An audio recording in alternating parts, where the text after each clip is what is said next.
আসসালামু আলাইকুম। আজকে একটা নতুন রোগ নিয়ে কথা বলবো। এই রোগটার নাম হলো পেরিকার্ডাইটিস।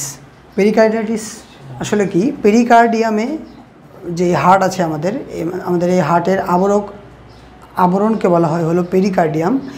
এই আবরণে যদি কোনো ইনফ্লামেশন বা প্রদাহ হয় তাহলে যে রোগ হয় সেই রোগটার নাম হলো পেরিকার্ডাইটিস। এখন আমরা জেনে নিব যে পেরিকার্ডাইটিস কী কারণে হতে পারে। যদি কোনো কারণে আমাদের এই পেরিকার্ডিয়ামে কোনো পানি জমে তাহলে আমাদের এই রোগ হতে পারে পেরিকার্ডিয়াম।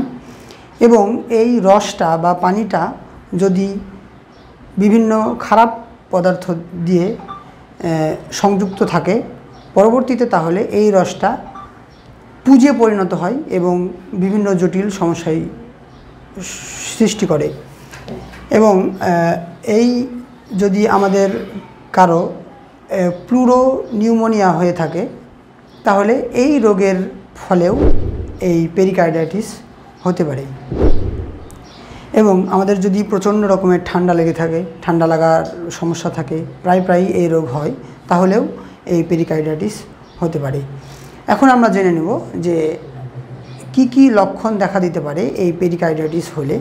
পেরিকার্ডাইটিস হলে সাধারণত আমাদের যেই হার্টের সাধারণ লক্ষণ সেই সকল লক্ষণগুলো আমাদের মধ্যে দেখা দিতে পারে।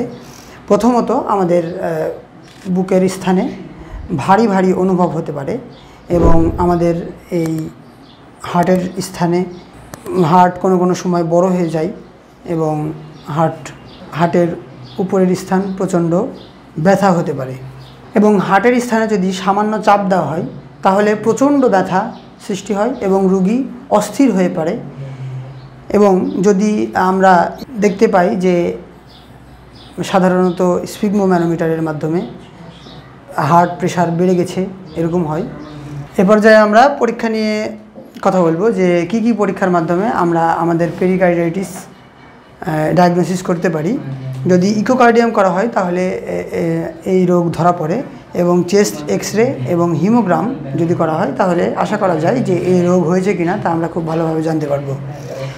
এবার আমরা চিকিৎসার দিকে চলে যাই যে চিকিৎসা কী হোমিওপ্যাথিতে কী চিকিৎসা আমরা একজন রোগীকে এই রোগ নিয়ে আসলে আমরা দিতে পারি।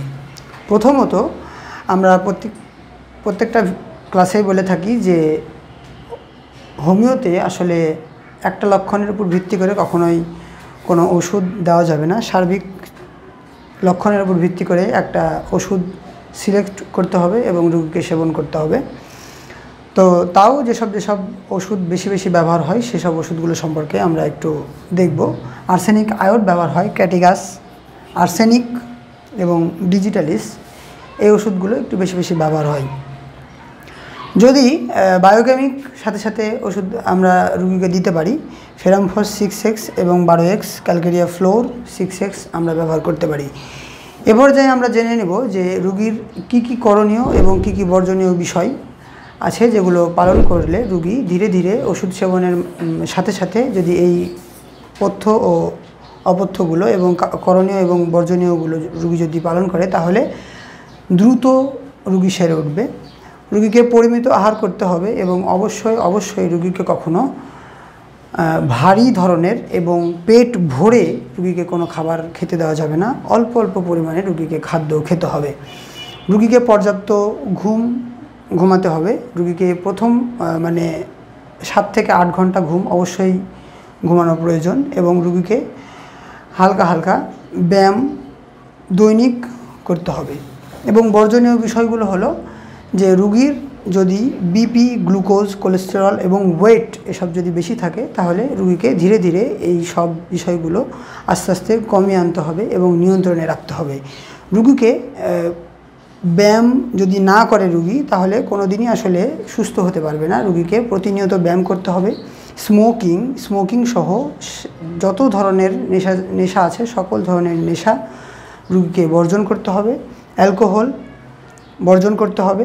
ফাস্ট ফুড কখনোই রোগীকে খাওয়া যাবে না। রোগী ফাস্ট ফুড যদি খায় রোগীর রোগ আরও বেড়ে যাবে এবং রোগ বাড়তে এই ফাস্ট ফুড আরও বেশি সহায়তা করবে।